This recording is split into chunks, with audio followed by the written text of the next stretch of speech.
वसीम बरेलवी साहब ने लिखा है कि चांद का ख्वाब उजालों की नज़र लगता है, तू जिधर हो के गुज़र जाए खबर लगता है। नमस्कार, जय हिंद मित्रों।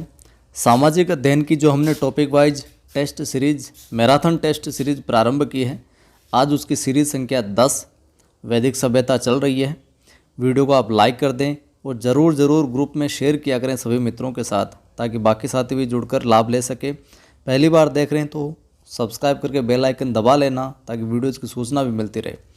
कल की सीरीज में हमने सवाल पूछा था कि ऋग्वेद का शाब्दिक अर्थ है, तो यहाँ पर उसका उत्तर होगा ए विकल्प श्लोक जानना।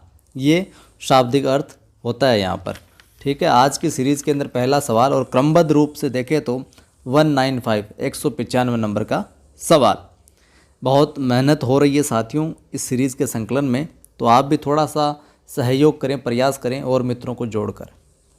पहला सवाल, वह वेद जिससे पूर्व वैदिक सभ्यता का ज्ञान होता है, या यूँ कहें कि वो कौन सा वेद है जिसको पढ़कर, जिसको देखकर हमें लगता है कि ये पूर्व वैदिक सभ्यता की चीज़ें इसके अंदर समाहित है। ऋग्वेद, यजुर्वेद, सामवेद या फिर अथर्ववेद। यहाँ पर उत्तर हो जाएगा ए। ऋग्वेद है वो वेद जिससे हमें पूर्व वैदिक सभ्यता का ज्ञान होता है, और ऋग्वेद का दूसरा नाम है विज्ञान वेद। ऋग्वेद का दूसरा नाम क्या है? विज्ञान वेद। अगला सवाल देखिए, बाल खिल्ले। बाल खिल्ले का अर्थ है जो ऋग्वेद से संबंधित है। 8वें मंडल में जोड़े गए हस्तलिखित सूक्त, 7वें मंडल में जोड़े गए 7 नियम, वेद लिखने की प्रक्रिया, या इनमें से कोई नहीं। तो बताइए बाल खिल्ले का अर्थ क्या है?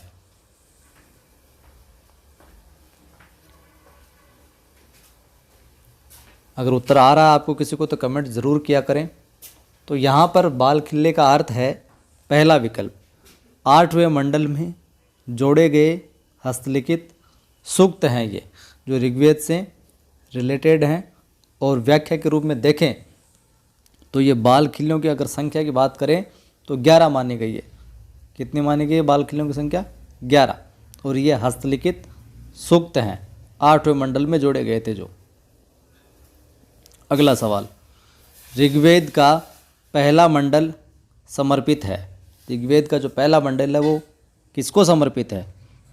अंगिरा ऋषि को, कर्णव ऋषि को, दोनों को, दोनों ही नहीं।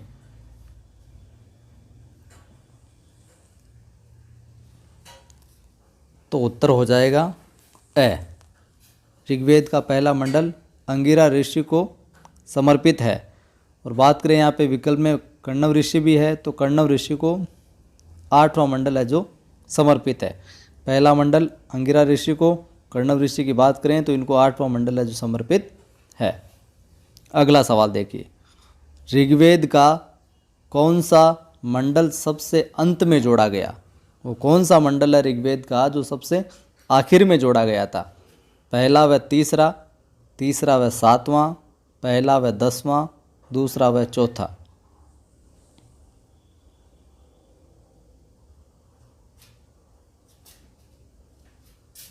तो यहाँ पर स विकल्प है जो सही हो जाएगा। अगला देखिए, अगला है अपने यहाँ पर कि साकल पाठ में कितने सूक्त हैं? 1018, 1019, 1020 या फिर 1017। बताइए साहब कि साकल पाठ में कितने सूक्त हैं? तो यहाँ पर सही उत्तर हो जाएगा अपना द 1017 है जो सूक्त मिलते हैं हमें साकल पाठ में। अगला सवाल देखिए, ऋग्वेद में मंत्रों का पाठ करने वाला पुरोहित कहलाता था। ऋग्वेद में जो मंत्रों का पाठ करने वाला पुरोहित होता था उसे क्या कहकर पुकारा गया, क्या कहा गया है? होत्री, होता, ए और बै दोनों, या फिर चंपू।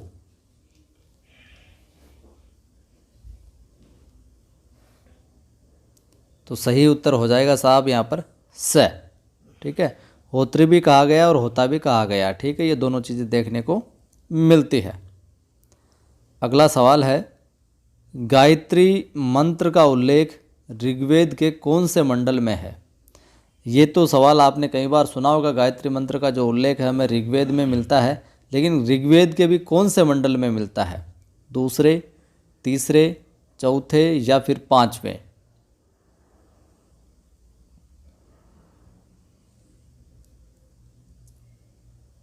तो उत्तर हो जाएगा साहब यहाँ पर हमारे ब, तीसरे मंडल में मिलता है। अगला सवाल, सामवेद में कुल मंत्र हैं, या यूँ कहें कि सामवेद में कुल कितने मंत्र हैं? 1880, 1890, 1870, 1850?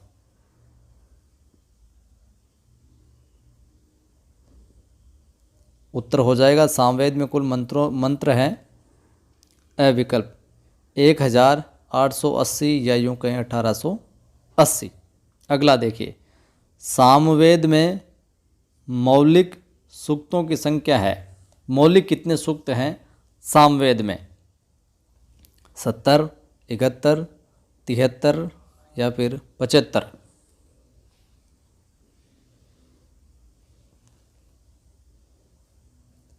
क्या उत्तर हो जाएगा? उत्तर हो जाएगा यहाँ पर द 75 है जो मौलिक सूक्त बताए गए हैं सामवेद के। अगला देखिए, सामवेद कौन से वेद का अभिन्न अंग माना गया है? अथर्ववेद का, यजुर्वेद का, ऋग्वेद का, कोई नहीं?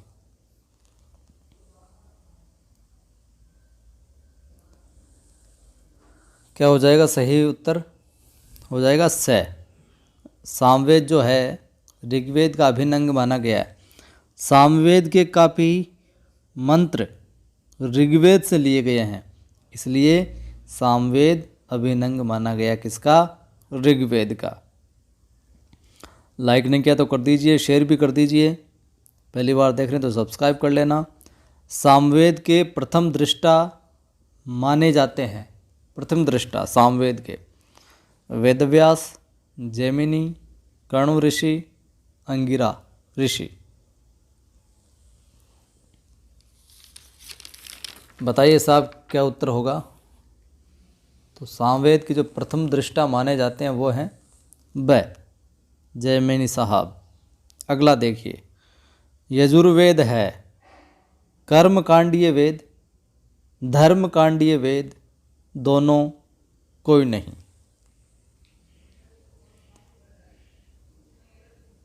तो उत्तर हो जाएगा यजुर्वेद क्या है? कर्म कांडीय वेद। इसमें कर्म कांडों की जानकारी हमें मिलती है। अगला है, यजुर्वेद की शैली है गद्य शैली, पद्य शैली, गद्य पद्य शैली या सभी?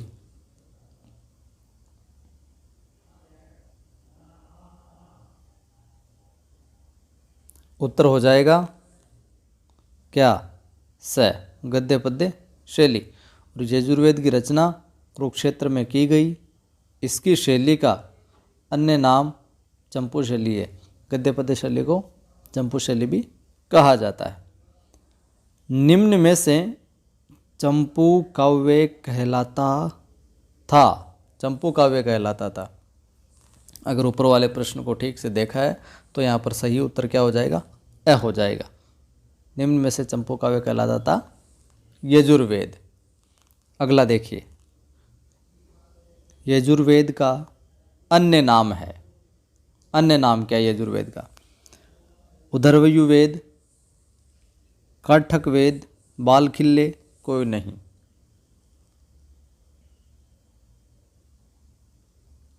उत्तर हो जाएगा अ। अगला देखिए, वाजसनेय संहिता कहते हैं, वाजसनेय संहिता कहते हैं शुक्ल यजुर्वेद को, कृष्ण यजुर्वेद को, दोनों या कोई नहीं? तो वाजसनेय संहिता किसको कहते हैं? इस सवाल का उत्तर आप कमेंट करके बताना। और वीडियो को लाइक नहीं किया तो कर दीजिए, शेयर भी कर दीजिए। फिर मिलते हैं। जय हिंद।